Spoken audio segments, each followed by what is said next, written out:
Chapter 2. Mondstadt defeated a powerful enemy, obtained 5 Adventure Express. A blackback perch was knocked out by Nolan Walker with a rock. Fishing was more difficult than he imagined, especially for a novice like Nolan. Without any tools, his entire body was drenched before he managed to catch just 3 fish, each granting only 5 Express for a total of 15 points. That was far less than what the slime had given. Added to his original 32 points, he now had only 47. Still quite away from leveling up. He recalled it was nighttime when he crossed over, and some time had passed since then. Judging by the sun's position and height, it should be early morning now. Adventure Express couldn't be rushed. He had to make it to Mondstadt City before night fell. Otherwise being stuck outdoors with monsters and beasts roaming in the darkness would be too dangerous. He was still just an ordinary person, and he couldn't deal with 2 powerful monsters. Let alone hillchurls, even a single wolf could easily finish him off, abruptly ending his Teyvat adventures. That wasn't what Nolan wanted. He had to remain prudent. Starfell Lake wasn't too far from Mondstadt. He remembered from the game's map that following the road through Whispering Woods would lead him there. Hopefully, there won't be any discrepancies. It'd be best if things matched perfectly. Nolan walked on the dirt wilderness road, carrying 3 tied-up black perch in his hands. In his heart, he was a little regretful that he had gotten his clothes wet because of these fish. With the wind blowing over to cool him, he was worried that he would get a cold. It was all due to his burning eagerness to test out the character panel. Nolan, you should have been more careful and restrained.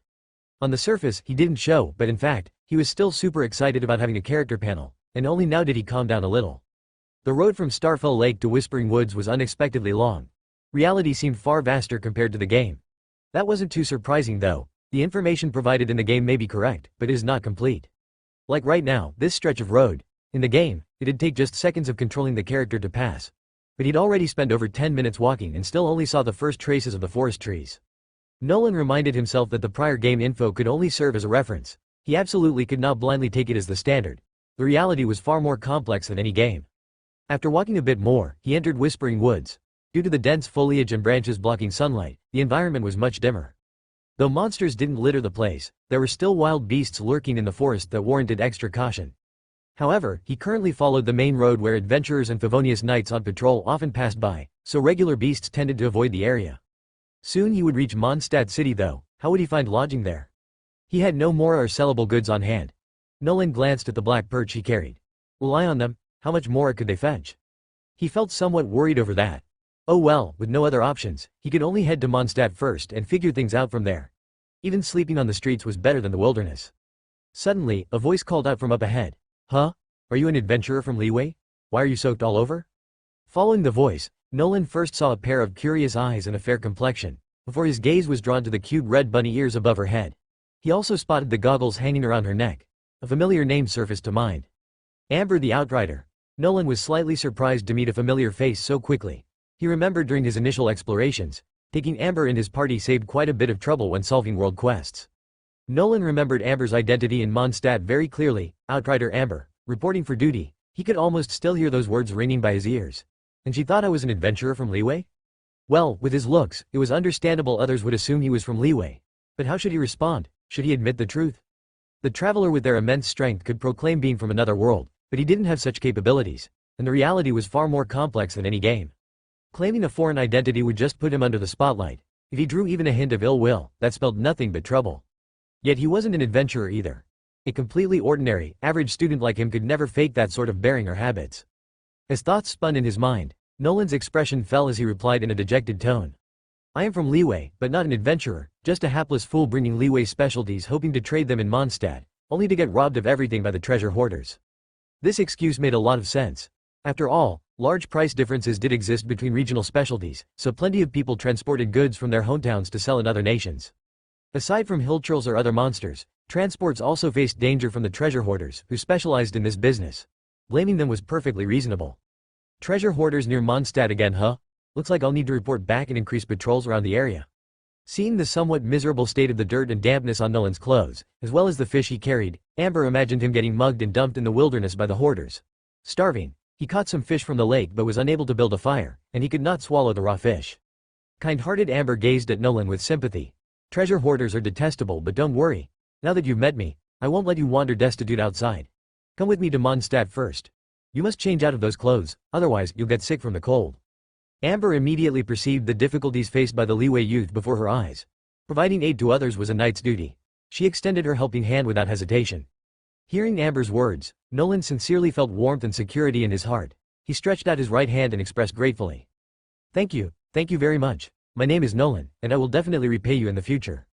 Amber had been wearing brown gloves, but now she swiftly removed them, revealing a bright sunny smile on her fair face as she shook the youth's hand. I'm Amber, Outrider of the Knights of Favonius. Amber has developed good feelings towards you. Obtained 20 affection points. Current affection level. LV.1, 2100s.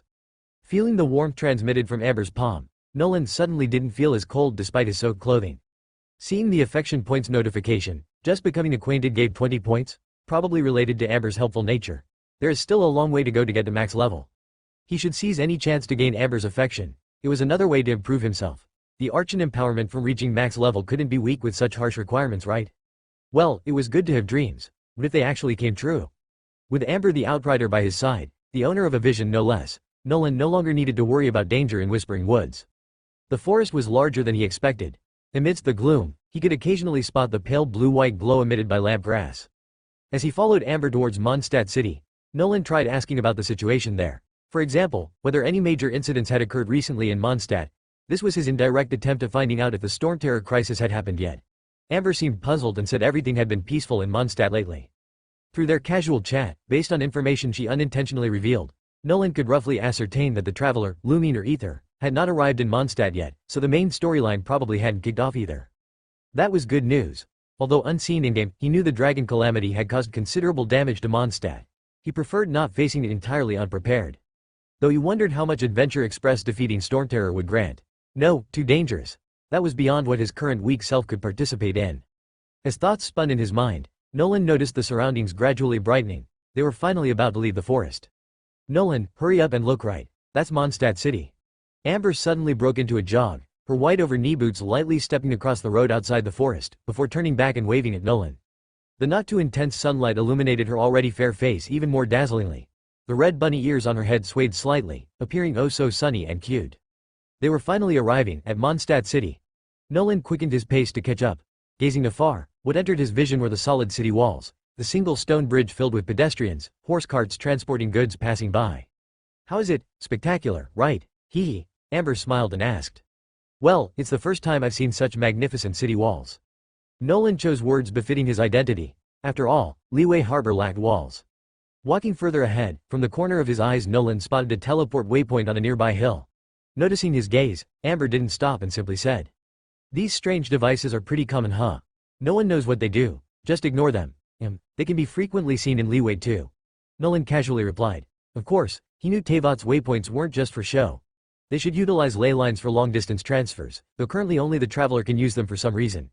If he could utilize them too, that'd be great. He should test it out when possible. End of chapter, to be continued.